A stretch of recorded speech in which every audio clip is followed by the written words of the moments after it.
Nous sommes le 19 mars 2012, ici, à Toulouse. Il est bientôt 8 h du matin. Des parents s'apprêtent à déposer leurs enfants au collège-lycée juif d'Ozar HaTorah. Un homme casqué arrive sur son scooter. Il observe d'abord. Après quelques minutes, il quitte son deux roues et tire avec une arme automatique de type Uzi israélien, qui s'enraye. Il sort alors un pistolet automatique. Jonathan Sandler tente de protéger ses fils, Arié, 5 ans, et Gabriel, 3 ans. Ils sont assassinés, tous les trois. Myriam, la fille du directeur, tente de se réfugier dans l'école.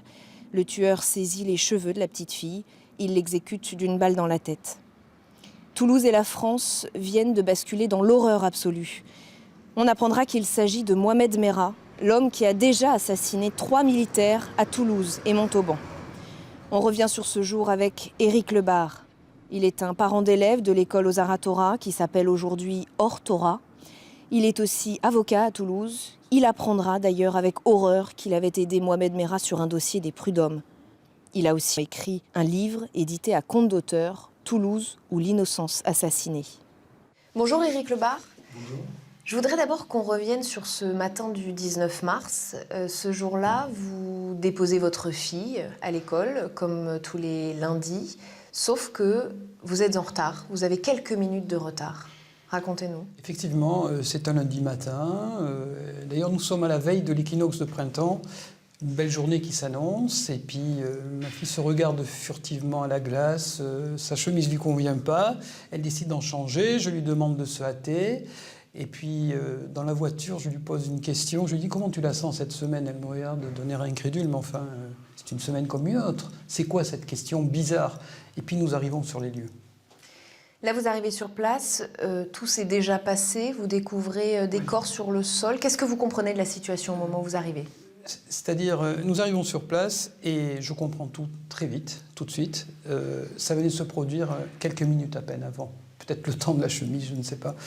Et si vous permettez, je ne voudrais pas insister sur ce que nous avons vu. En fait, le silence s'impose entre nous, un état de sidération. Ma fille ne dit pas un mot. Je lui demande de ne pas regarder. Et moi-même, je ne dis rien, je n'ai pas trouvé les mots. Et peut-être le silence m'a semblé s'imposer, si vous voulez, dans cette situation. Qu'auraient été les mots? Les mots auraient été déclassés. Les mots sont impropres à restituer une situation aussi paroxysmique. Et peut-être au fond,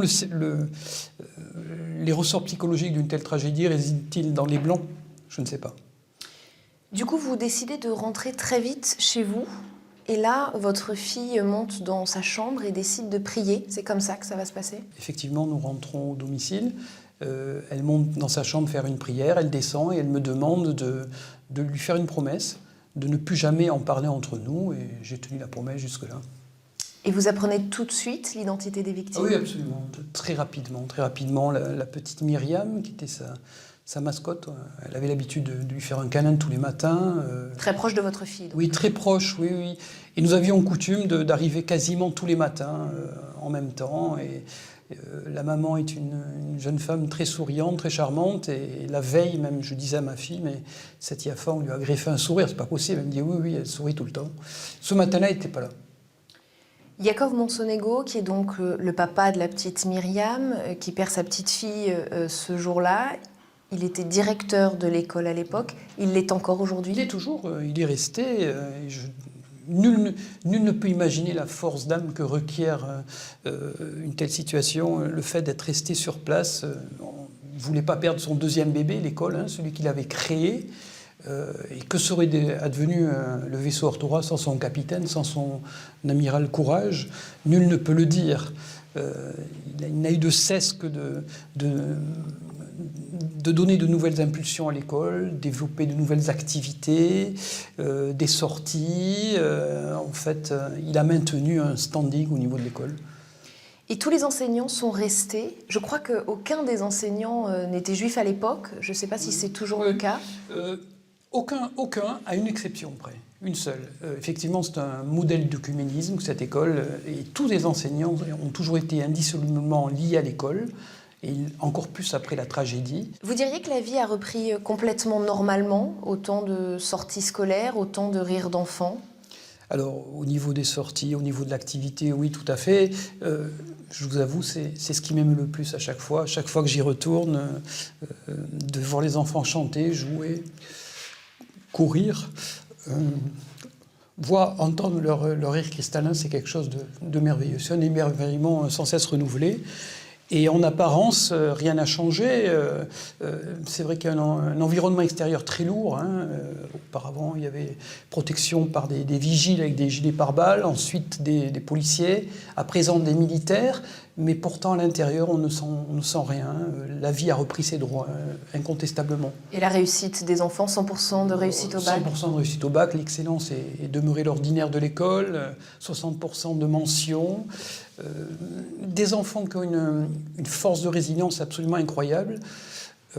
Je crois qu'elle est confortée par la grande proximité qu'ils entretiennent entre eux, leur amitié, leur solidarité. Ils ont transcendé l'événement. Alors bien sûr, après, à titre individuel, certains ont encore des séquelles psychologiques. Je ne suis pas dans le secret des consciences, si vous voulez. Mais globalement, collectivement, on ne sent pas de différence avec auparavant. Est-ce que la communauté juive de Toulouse a réagi? Alors, je suppose qu'elle a été profondément meurtrie par ce massacre.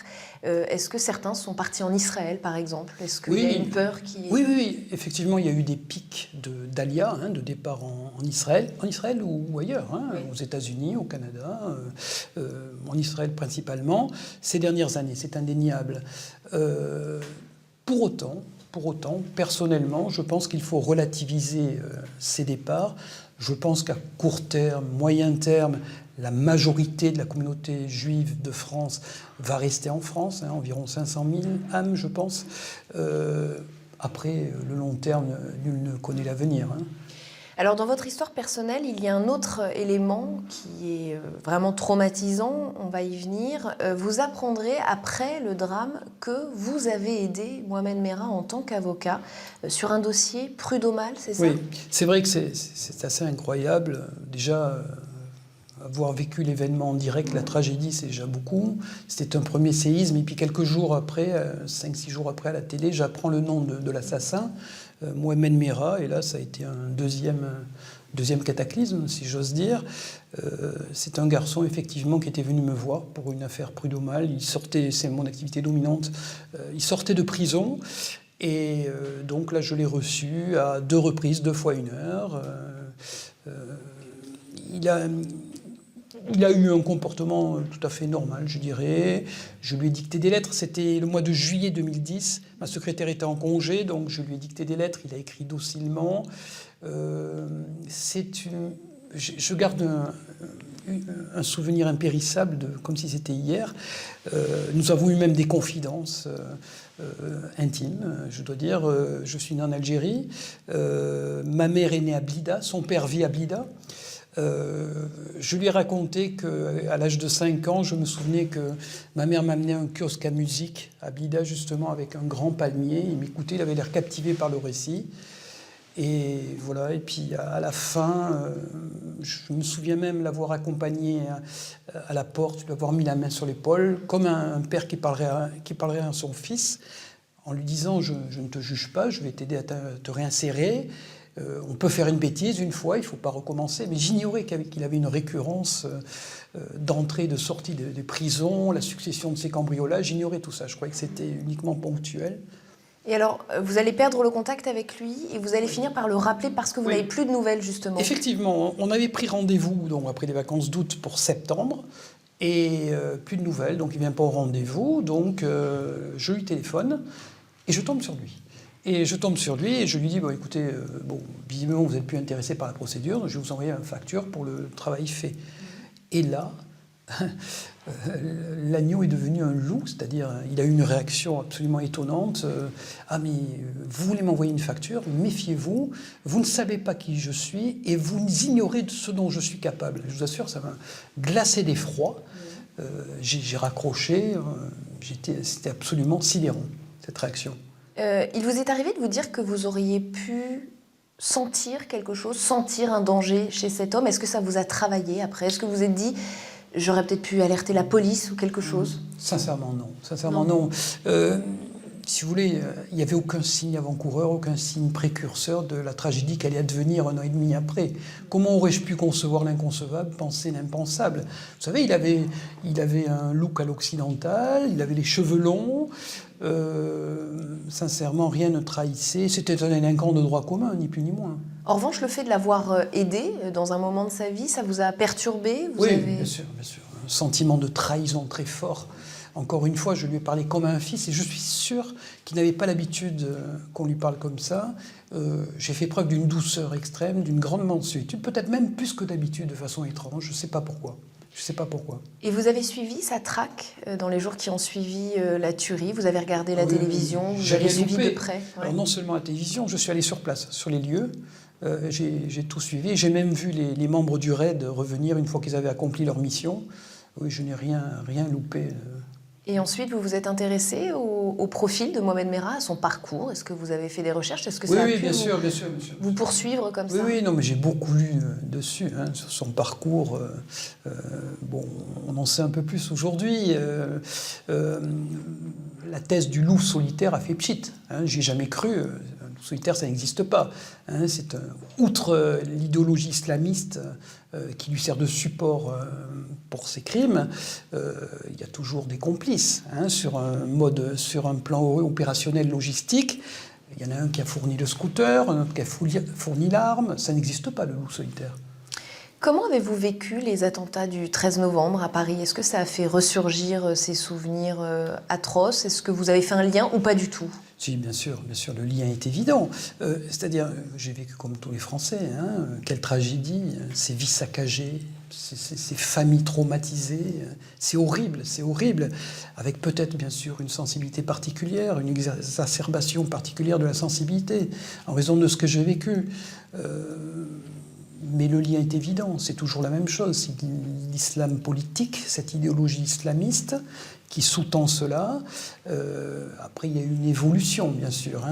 Merah, c'était une école juive, visait des enfants juifs tués parce que juifs, pour leur simple appartenance ontologique. Au Bataclan, c'est différent. Là, on a changé de nature et d'amplitude dans l'événement. Il y a eu une universalisation des victimes. C'est tous les Français qui étaient visés et touchés, d'ailleurs des Français de toutes origines, de souche, mais également d'origines différentes. Et en fait, là, ce qu'on a voulu tuer, c'est autre chose. C'est notre liberté de vivre, notre liberté de penser, notre liberté de nous amuser, de nous divertir. C'est la culture occidentale qu'on a voulu toucher. Donc là, effectivement, les gens se sont sentis touchés dans leur moi le plus profond et peut-être plus concernés. Je dois dire que j'ai vécu avec une certaine amertume le fait qu'il y ait peu de mobilisation pour la tuerie de l'école Hortora. Ensuite, à partir de l'attentat de Charlie, il y a eu une manifestation de masse, mais tant mieux. Mais il y a eu un sursaut républicain. Mais je suis persuadé que celui-ci ne serait pas advenu s'il n'y avait eu que l'attentat de l'hypercacher. Et j'en conçois une forme d'amertume, je le reconnais. Éric Lebar, si je vous demande de terminer cette phrase, le 19 mars 2012, c'est le jour où? Que me répondez-vous? Je vous dis, c'est le jour où tout a basculé dans l'irrationalité. C'est le jour où, sous nos yeux, a été écrite une page brûlante d'histoire. C'est le jour où nous avons perdu notre insouciance. Et c'est le jour où ma fille a perdu son innocence. Merci, Éric Lebar, d'avoir été mon invité dans le jour où.